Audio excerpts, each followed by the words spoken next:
friends and colleagues. I know summer is here, and it is the time of the year when we start thinking about relaxation and taking a break. However, I've been getting a lot of you contacting me with a lot of emotional ups and downs because of what is happening in the profession. I understand that sometimes people call me and they are riding this high wave very happy because they have learned something about technology, something about the globalized market, and they think that they are going to have a breakthrough in the profession. Sometimes they are very emotionally up also because they have learned something about technology, perhaps with remote interpreting, most likely now with artificial intelligence.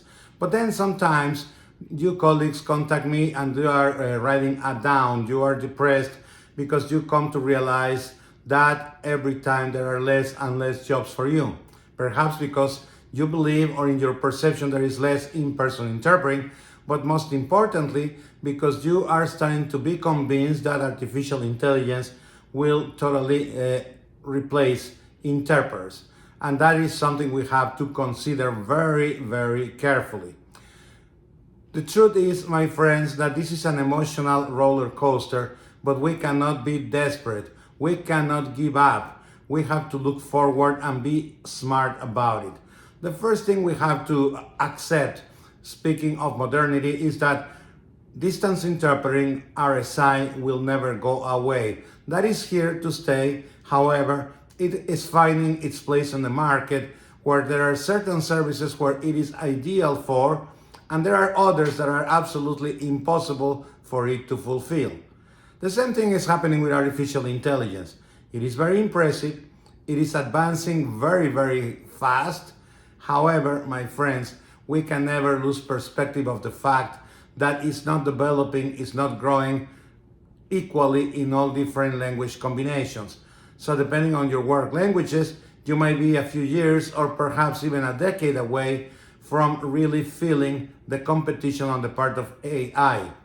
On the other hand, we must remember that this is a work in progress and there are still a lot of problems to overcome from the technological point of view, things like hallucinations, like self-preservation on the part of AI, where the bot lies to please or lies to protect itself, to other more serious considerations that are not from the technology perspective, such as ethics, privacy, and more importantly, the human touch, the empathy, the culture, the elements that only human beings can bring to the equation and that a bot can never bring to. Based on this, we have to be realistic and understand that this happens historically every now and then. There are cycles in the history of the world where certain ways are replaced by better ways or more efficient ways or more modern ways to do things. Just like carriages, stagecoaches disappeared when 4T came into place, and now we have cars instead of having cars pulled by horses. The same thing is happening now, but there is a difference. When that happened, a lot of people that lost their jobs because they were riders became drivers, became mechanics, and they got absorbed by the new automobile industry. That is not quite happened in the same way in our present situation. Why? Because AI is not a replacement tool. It is a displacement tool. What does that mean?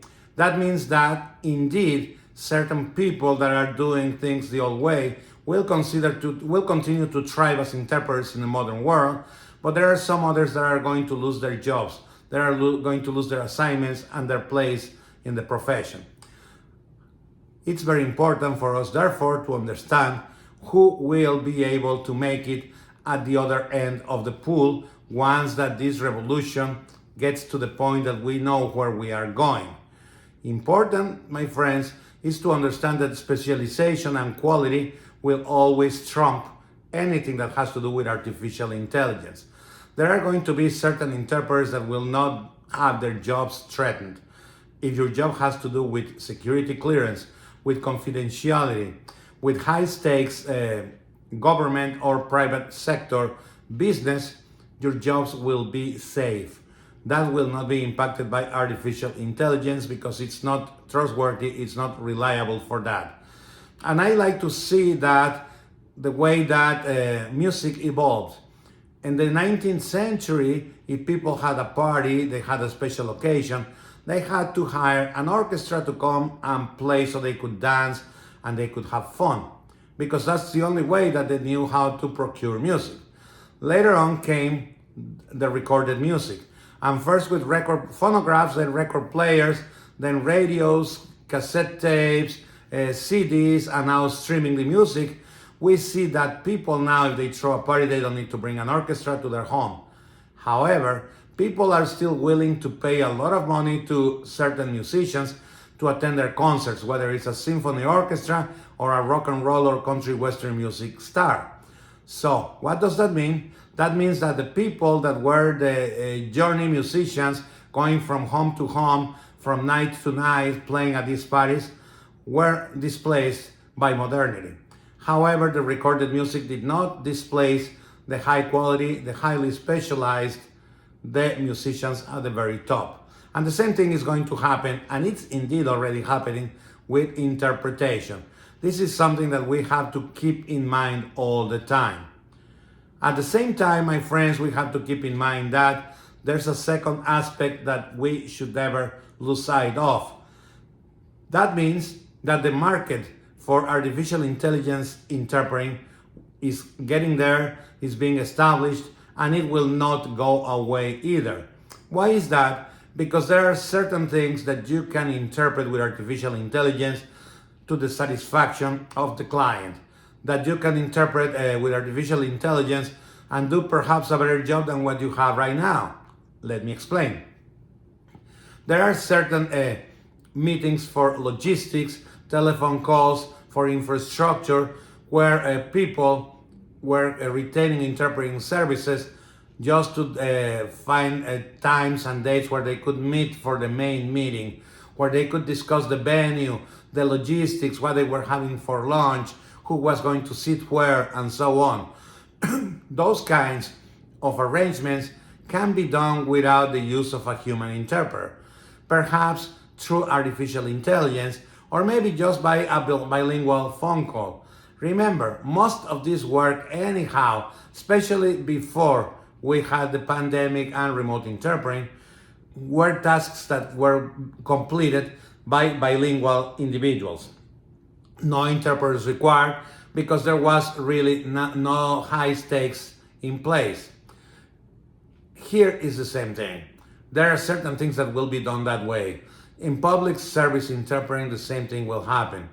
An advisement of rights, where just a document is read to an individual and then inside translated or interpreted simultaneously, that can be done by artificial intelligence, provided that later on, for the legal advice, for the questions and answers from the court, and especially for the long hearings, including trials and sentencing hearings, there will be human interpreters.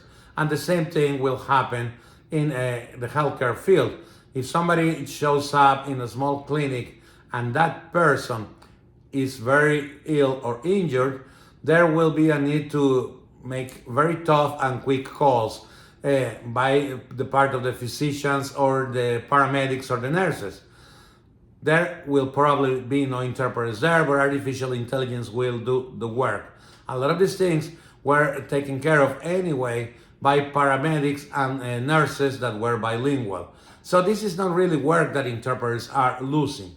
However, for the main medical and scientific occasions, big conferences, surgical procedures, a debate about a diagnostic by several physicians and so on, the human interpreter will still be needed.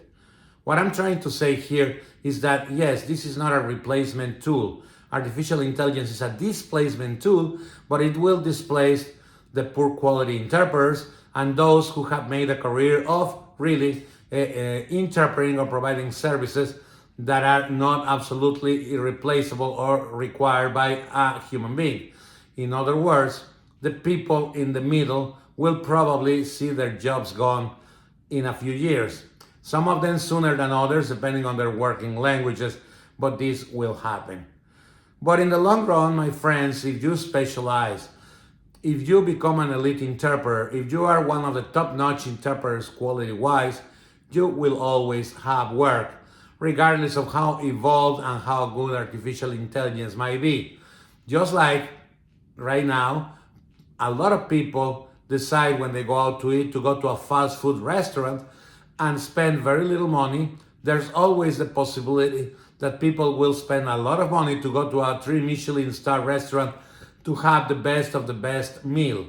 The same thing will happen in our job. If you are the hamburger flipper interpreter, most likely your job will disappear. However, if you are, or if you become the Michelin star chef interpreter, then your job will be safe. So I say to you, I understand and I empathize with this uncertainty and these emotional ups and downs in the profession. But please rest assured that our profession is here to stay.